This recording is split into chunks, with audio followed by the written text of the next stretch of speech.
வாடி என் செல்ல குட்டி, வேலையை சரியா முடிச்சிட்டியே, சூப்பர். வலையில அடிச்சுட்டு வந்துட்டல, சூப்பர் சூப்பர் சூப்பர். என்ன இருந்தாலும் நம்ம எதிர்காலம் சம்பந்தப்பட்ட விஷயம் இல்ல. இதுக்கப்புறம் நமக்கு கல்யாணம் நடந்துரும் இல்லையா? என்னாச்சு? நம்ம கல்யாணம் நடக்கும்ல? அட ஆமா, இனிமேல் நம்ம 2 பேரும் ஒண்ணாகிறது யாராலையும் தடுக்க முடியாது. ஆனா என்ன? இதுல 2 வளையல் தானே இருக்கு. நமக்கு இன்னும் பணம் தேவைப்படும். ஆனா அதுக்கு தான் நீ இருக்கியே செல்ல குட்டி, நீ பண்ணிருவல. அதெல்லாம் நீ செஞ்சிருவ, எனக்கு தெரியும். மறுபடியுமா? இல்ல, இப்பவே நீங்க சொன்னீங்கன்னு மட்டும்தான் நான் திருடினேன். இதுக்கப்புறம் என்னால பண்ண முடியாது. அது மட்டும் இல்ல, இது ரொம்ப தப்பு. அட இதுல என்ன தப்பு இருக்கு? இது என்னுடைய பணம் தானே. அப்பா போய் சேர்ந்ததுக்கு அப்புறம் அது யார் பணமாகும்? என்னுடைய பணம் தானே. என்ன அப்புறமா எடுத்துக்கிறதுக்கு பதிலா இப்ப எடுத்துக்கிற, அவ்வளவுதான். இங்க பாரு, நீ ரொம்ப யோசிக்காத. நான் என்ன சொல்றேனோ அதை மட்டும் செய், சரியா?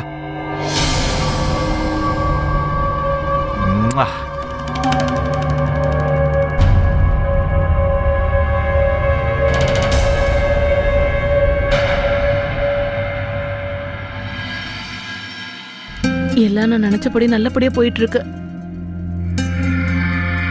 என்னால நம்பவே முடியல. இப்ப நிக்கில் கூட என்னோட கல்யாணம் சீக்கிரமா முடிஞ்சிடும். சீக்கிரமாவே என்னோட எல்லா கனவும் நிறைவேறிடும்.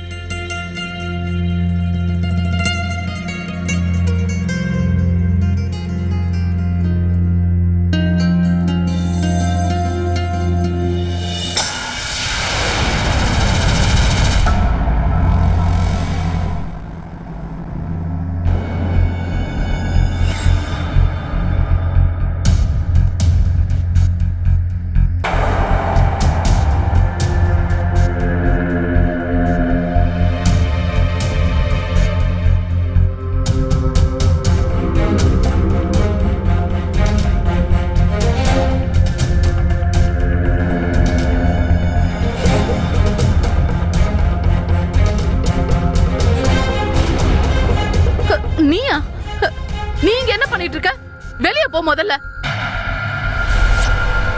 நிக்கில் சார் கூட படுக்கிறதுக்கு மட்டும் உனக்கு எந்த பிரச்சனையும் இல்ல. ஆனா என் கூட படுக்க மட்டும் வர மாட்டியா?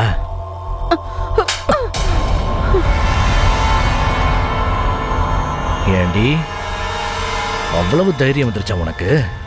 சார் கூட அவர் படுக்கையில படுத்துட்டா உன்னையே முதலாளி நினைச்சுப்பியா? இன்னைக்கு இல்லனாலும் நாளைக்கு ஒரு நாள் முதலாளியா தான் ஆக போறேன். என்கிட்ட ஜாக்கிரதையா இருந்துக்க. என் மேல கை வைக்கணும்னு நினைக்காத.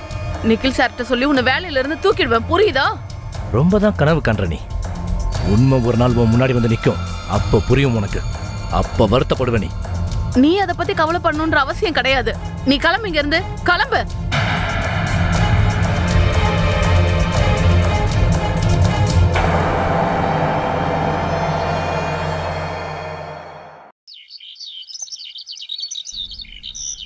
அவங்க இன்னைக்கு நிச்சயம் பண்ண வராங்க. உன் தவ புதல்வனுக்கு சொல்லி வை. எந்த டிராமாவும் போட்டுட்டு இருக்க கூடாது. ஐயோ, நீங்களும் இருக்கீங்களே, எப்ப பாரு அவனை பத்தியே புலம்புறீங்க. நான் தான் அவனுக்கு புரிய வச்சிட்டேன்னு சொல்றேன்ல. நீங்க எதுக்கும் டென்ஷன் ஆகாதீங்க, புரியுதா?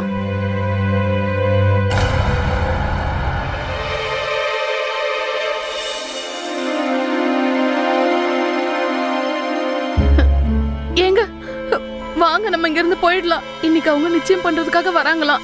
இப்பதான் அவங்க பேசுனதை கேட்டேன். அதுக்கு நீ ஏன் இவ்வளவு டென்ஷன் ஆகுற? நிச்சயம் தானே ஆக போகுது, கல்யாணம் ஒண்ணு இல்லையே. இன்னும் கொஞ்சமா நம்ம பணம் மட்டும் தேத்திட்டோன்னு வச்சுக்கோ, நம்ம 2 பேரும் இந்த வீட்டை விட்டு குதிச்சு ஓடி போயிடலாம், புரிஞ்சுதா? அப்புறமா கல்யாணம் பண்ணிக்கலாம், அவ்வளவுதான். ஆனா அவனெல்லாம் ஒண்ணும் இல்ல, நீ ஒன்னும் டென்ஷன் ஆகாத. நிக்கில். அம்மா இதோ வந்துகிட்டு இருக்கேன். ஏங்க